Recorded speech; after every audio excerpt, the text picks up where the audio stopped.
a tenté de limiter l'investissement dans l'analyse de ratios financiers.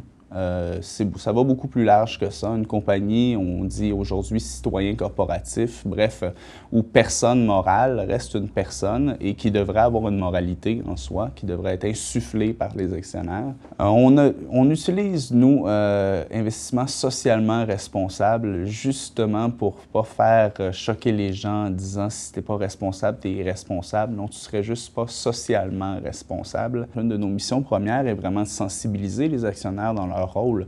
Si on parle de l'exercice du droit de vote, c'est la voix, littéralement, de l'actionnaire dans la démocratie corporative. C'est vraiment, pour moi, une question de gros bon sens d'aligner les intérêts des investisseurs par rapport à leur placement. On fait beaucoup de choix et surtout dans les dernières années, on a fait beaucoup de choix personnels au niveau de nos choix de consommation. Pourquoi on n'a pas encore appliqué ces mêmes choix-là à nos investissements? C'est la question que je me pose. C'est pas juste une question de ratio financier, la performance économique d'une compagnie. Il y a tout plein d'intangibles. Ces intangibles-là sont importants d'étudier pour justement assurer une bonne définition du risque avant de faire l'investissement. C'est ça qui a été mis de côté, puisque les intangibles sont plus difficiles à quantifier. Ça arrive dans le cas où deux entreprises égales, une va décider d'ouvrir un centre de la petite enfance pour ses employés au rez-de-chaussée de son immeuble. Toutes choses étant égales par ailleurs, on aurait tendance à favoriser celle qui a fait cette nouvelle initiative-là, même si on ne peut pas quantifier comment ça va influencer la rentabilité de l'entreprise. On peut émettre des hypothèses telles que le niveau de stress des parents va être plus faible puisque les enfants sont tout près ou moins de voyagement sur la route, donc ça devrait pouvoir découler en plus de productivité. J'ai toujours une vision comme de quoi c'est un tout. Ce n'est plus une question d'avantage concurrentiel, c'est rendu une question de nécessité là, dans le monde qu'on est aujourd'hui. La rentabilité, on la veut durable. C'est aussi simple que ça. Si la majorité du junk food ne nous donnait pas le diabète ou l'obésité, on pourrait en consommer beaucoup plus longtemps ou beaucoup plus souvent. Ça serait beaucoup plus payant pour les compagnies. Donc, on peut tenir un discours très, très, très économique en se tenant loin du discours social, environnemental ou de la gouvernance.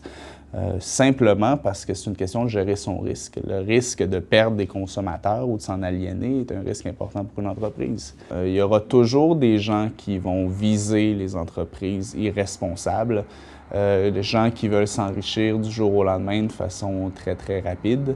Et on a vu des fonds apparaître, tel le Vice Fund sur la bourse, qui est un fonds qui investit strictement dans l'alcool, l'armement et la pornographie, le jeu, le gambling. Donc, c'est la traduction française, c'est vraiment le fond des vices, là. Ils ont des excellents rendements, je peux pas le nier, je peux pas le cacher. Reste que les gens qui mettent leurs sous là-dedans, je ne sais pas à quel point ils dorment confortablement le soir ou s'ils ne se sentent pas responsables de la déchéance de certains aspects de notre société. Et de voir que l'image qu'on peut avoir d'une compagnie ici, sur le territoire, et ce qui se passe réellement lorsqu'elles ont leurs activités à 2-3 000 km du Canada, on voit souvent une incohérence, une divergence, et ça nous choque. Les gens ont tendance souvent à catégoriser, je peux seulement prendre la traditionnelle catégorie droite et gauche. Moi, ma vision personnelle, c'est que c'est un cercle, il n'y a pas de droite et gauche, parce qu'à l'extrême, c'est toute la même chose. Un gestionnaire de portefeuille, c'est très à droite. Quelqu'un qui va parler d'investissement responsable va être très, très à gauche. Et non, je suis un extrême centrisme. C'est vraiment la façon de se positionner et de rallier tout le monde dans un but qui est commun, tant du côté des gens qui voient le profit à tout prix et des gens qui disent ce profit-là, il faut qu'il se fasse, il faut qu'on crée la valeur, mais sans nuire à la possibilité future de créer de la valeur non plus. Je suis Olivier Gamache, président-directeur général du groupe Investissement Responsable. Je suis un créateur de valeur.